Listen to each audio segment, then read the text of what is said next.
প্রতি সপ্তাহে নতুন নতুন ভূতের গল্প দেখতে সাবস্ক্রাইব করুন বাংলা ভূতের গল্প চ্যানেলটিকে। সেই সাথে বেল আইকন প্রেস করতে ভুলবেন না। বন্ধুরা, আজকের এই সত্য ঘটনাটি পাঠিয়েছে গার্গী মিশ্র। ঘটনার ধারাবাহিকতা এবং আপনাদের বোঝার সুবিধার্থে আমরা এই ঘটনাটির কিছু অংশে কল্পনার আশ্রয় নিয়েছি। তো চলুন আজকের ঘটনাটি শুরু করি। ভর সন্ধ্যায় ঝমঝমিয়ে বৃষ্টি নেমেছে। একটানা মেঘের গর্জন চলছে, সেই সাথে মাঝে মাঝেই ভেসে আসছে আলোর ঝলকানি। দূরে কোথাও বজ্রপাত হচ্ছে। ইনভার্টারটাও নষ্ট হয়ে গেছে, কাজেই বিদ্যুৎ হঠাৎ চলে যাওয়ায় বাড়িটা যেন অন্ধকারে ডুবে গেছে। আমার বেশ মজাই লাগছে। কিছুটা সময় বই পড়ার হাত থেকে তো রক্ষা পাওয়া গেল। আর সত্যি বলতে কি, এমন বৃষ্টি বাদলাতে বই পড়তে একটুও ভালো লাগে না। মনটা কেমন যেন উদাস উদাস হয়ে যায়। মা মোমবাতি জ্বালিয়ে বারান্দায় সবাইকে ডাকছে। সর্ষের তেল, কাঁচা লঙ্কা, পেঁয়াজ আর চানাচুর দিয়ে মুড়ি মেখেছে।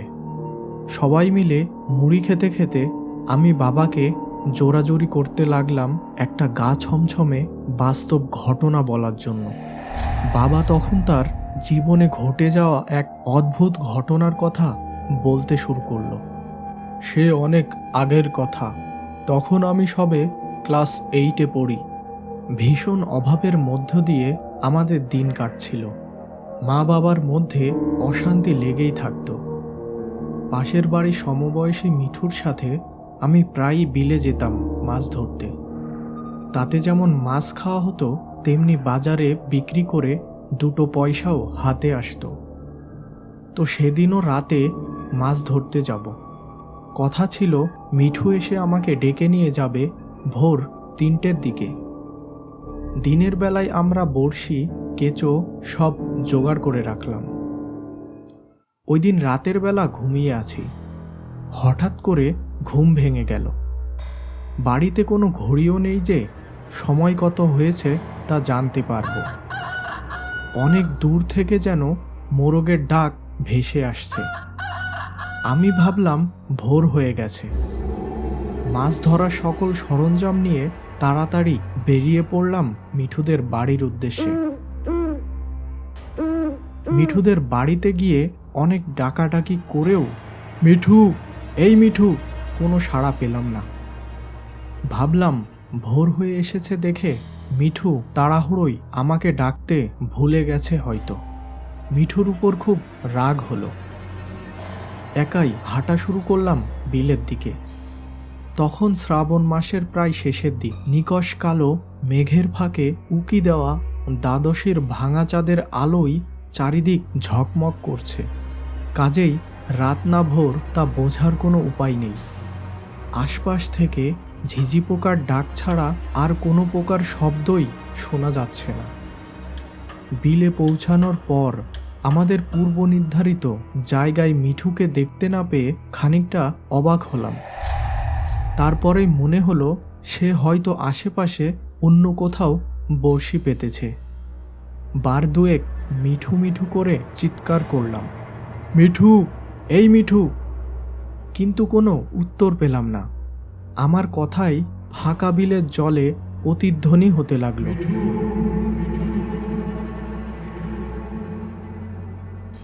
হঠাৎ গাটা কেমন যেন ছমছম করে উঠল। মনকে বোঝাতে লাগলাম, ভয় কিসের, কোমরের ঘুনশিতে তো লোহা বাঁধা আছে। যাই হোক, গা ছমছমানি নিয়ে জলে নেমে বড়শি পাততে শুরু করলাম। হাঁটুর উপর পর্যন্ত জল। অর্ধেক বড়শি পাততে না পাততেই চাঁদ মেঘের আড়ালে ঢেকে গিয়ে চারিদিক হালকা অন্ধকার বিছিয়ে দিল। একটু কাছেই কোথায় যেন খলখল করে শব্দ হতে লাগলো। কয়েক মুহূর্ত পরেই ভেসে আসতে লাগলো একটানা ফুপিয়ে ফুপিয়ে কান্নার আওয়াজ। কখনো মনে হচ্ছে বাচ্চা কাঁদছে, আবার কখনো বা কোনো মেয়ে মানুষের কান্নার মতো শোনাচ্ছে। হঠাৎ করেই মনে পড়ে গেল গতবারের কথা। এরকমই রাতের বেলা আমি আর মিঠু মাছ ধরার জন্য বড়শি পাততেছিলাম। হঠাৎ মিঠুর পায়ে কি জানি একটা ঠেকতেই সেটি ভেসে উঠল, একটা শিশুর মৃতদেহ। ওই দিন খুব ভয় পেয়েছিলাম আমরা দুইজন। কেন জানি না বারবার মনে হতে লাগলো গতবারের বাচ্চাটাকে হয়তো এই স্থানেই পেয়েছিলাম। ভয়টা আরও বেড়ে গেল। তড়িঘড়ি করে বড়শি পাতা শেষ করে সামনের একটি মাটির ঢিবিতে উঠে দাঁড়ালাম। ততক্ষণে মেঘের আড়াল সরিয়ে ভাঙা চাঁদকে আবার দেখা যাচ্ছে। চারিদিকটাও একটু একটু করে আলোয় ভরে উঠেছে। বারবার এদিক ওদিক তাকাতে লাগলাম, আশেপাশে বা দূরে কোথাও মিঠু আছে কিনা, কিন্তু না, তার কোনো পাত্তাই পাওয়া গেল না। হঠাৎ বিলের ওপারে দুটো তাল গাছের দিকে চোখ পড়তেই আমার গা ছমছমানি আরও বেড়ে গেল। সেই সাথে বাড়ল বুকের ধড়ফড়ানিও। তাল গাছের মাথা দুটো যেন একসাথে নুয়ে পড়েছে এবং তার উপর কে যেন সাদা ধবধবে শাড়ি পরে বসে আছে। তার চেহারা দেখা যাচ্ছে না, লম্বা সাদা চুল সম্পূর্ণ মুখ ঢেকে রেখেছে। আর ওই দিক থেকেই ভেসে আসছে সেই একটানা কান্নার আওয়াজ। আমি সেদিক থেকে কিছুতেই নিজের চোখ সরাতে পারছিলাম না। ক্রমশ কান্নার আওয়াজ ক্ষীণ থেকে জোরালো হতে লাগলো। মনে হচ্ছিল যেন ওই কান্না আমার দিকেই ধেয়ে আসছে। ভয়ে আমার হাত পা শিউরে উঠল আর শিরদাঁড়া দিয়ে ঠান্ডা স্রোত বয়ে গেল।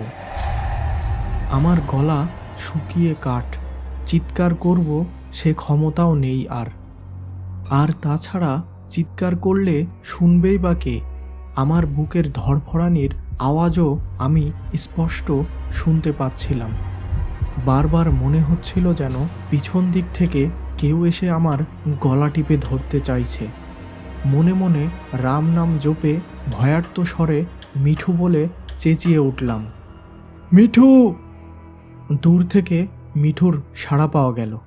খানিক বাদে মিঠুকেও দেখতে পেলাম। এই তো আমি, ভয় নেই! ও চেঁচাতে চেঁচাতে এদিকেই আসছে। সেই অবস্থাতেই লক্ষ্য করলাম কান্নার আওয়াজও থেমে গেছে এবং তাল গাছের দিকে তাকিয়ে দেখি সেগুলো স্বাভাবিক অবস্থায় ফিরে এসেছে। মিঠু কাছে আসতেই ওকে সব খুলে বললাম। তারপর সেই রাতে দুজনে মিলে গল্প করতে করতে মাছ ধরলাম। এরপর থেকে রাতে ওই তাল গাছ দুটির দিকে আর কখনো তাকানোর সাহস পাইনি। বাবার গল্প শেষ হতে না হতেই চিরশত্রু বিদ্যুৎ আবার চলে এলো।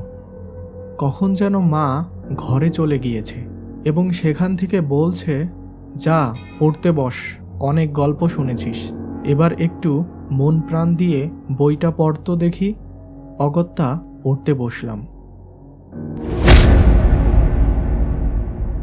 বন্ধুরা, আজকের পর্বটি কেমন লেগেছে তা আপনারা এই ভিডিওটিতে লাইক দিয়ে জানাবেন এবং কোনো সমস্যা থাকলে কমেন্টে জানাবেন। প্রতি সপ্তাহে নতুন নতুন সব সত্য ও কাল্পনিক ভূতের গল্প শুনতে এখনই সাবস্ক্রাইব করুন বাংলা ভূতের গল্প চ্যানেলটিকে এবং পাশের বেল বাটনটি প্রেস করে অল বাটনে প্রেস করুন, যাতে করে নতুন ঘটনা আসা মাত্রই আপনি তা দেখতে পান।